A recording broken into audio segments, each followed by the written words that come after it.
Peace and love, everybody. Once again, this is Marcel Cartier. I have to take this opportunity because we are counting down. It's only about 3.5 days now, I would say, until the release of that mega compilation, 10 Years of Revolutionary-Minded Music. That'll be out on Friday, July 7th. 44 songs. So I'm curious about everybody's opinions out there. What songs are your favorite going back 10 years? Whether you've been listening to my music since 2007 or whether I'm an artist you've only come across in the previous, let's say weeks, months, or last couple of years. Nonetheless, very curious about your favorite tunes. Also curious about the type of songs that you would like to hear me make in the future. I am gearing up to release another revolutionary-minded project. A couple years ago, I said Revolutionary Minded Volume 3 was going to be the end. That was going to be the last of the trilogy. Well, trilogy, of course, meaning only 3. And then I decided to take it to Revolutionary Minded Volume 4. And now I'm taking it to Revolutionary Minded Volume 5. I think one of the reasons that I've decided to continue with the Revolutionary Minded concept is because it's one of the key ways that people recognize my body of work. And also saying Volume 5, it reinforces the idea that I got a lot of shit out there. I got a lot of tunes, I got a lot of records that I put out, and there's been a certain level of consistency I feel that I have yet to gain my due recognition for. So Revolutionary Minded 5 will be coming out sometime this year, whenever it's finished. I don't want to give you a date. There's been some setbacks in terms of release dates. Basically, I'm trying to perfect the project, perfect the body of work that I have going forward. But interestingly, I was just thinking about this, and it also goes in line with the song that I'm writing at the moment. That song is called Health is Wealth, Health is Revolutionary. And it's something that is very dear to me now because I'm 32 years old, I'll be 33 this year. And going back over the body of work that I've released over the past 10 years, especially videos, I've been able to see different phases of my life and how I appear differently, how I look different. I think now, at the age of 32, I actually feel physically the most vibrant that I ever have. My weight is where I want it. I do daily exercise. I'm out running every morning, getting those 3 miles in. My diet is very good.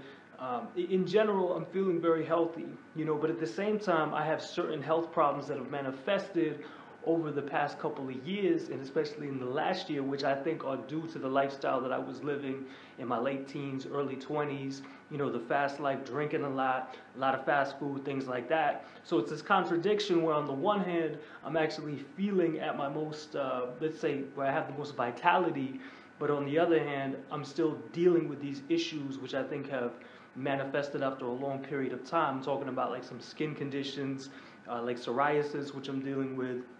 Of course, the things that I'm eating now are helping to also get that under control. I largely eat a plant-based diet. I do eat meat sometimes, do have a bit of dairy here and there. I don't drink alcohol very much at all, which is something very important also for my mental health, because I've talked about depression, I've talked about those kind of issues going back a few years, and it's something that I'm more open about now.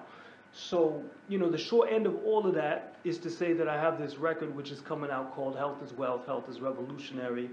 And I want to get everybody's thoughts on that as well when it does come out, or even now, because I think it's a concept that we need to take more seriously. A lot of times we talk about the idea of so-called self-love, and we hear that, and I hear that term often, and I think of like hipsters, I think of hippies, so-called.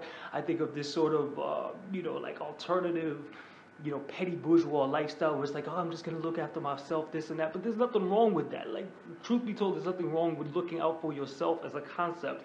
I understand the way that it might be presented, the way that corporations may make money off of this especially. But in terms of actually looking out for ourselves, we need to do that.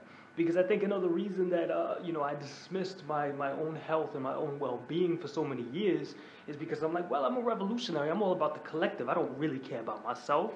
You know what I mean? Like, I'm down to do whatever it is, to be as selfless as possible, to put myself on the line for the struggle.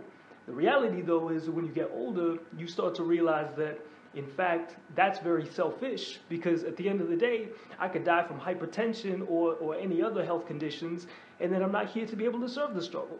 So it's like, if I'm not looking after myself, then how can I actually aid anybody else in this liberation struggle, you know what I mean, for the entirety of humanity.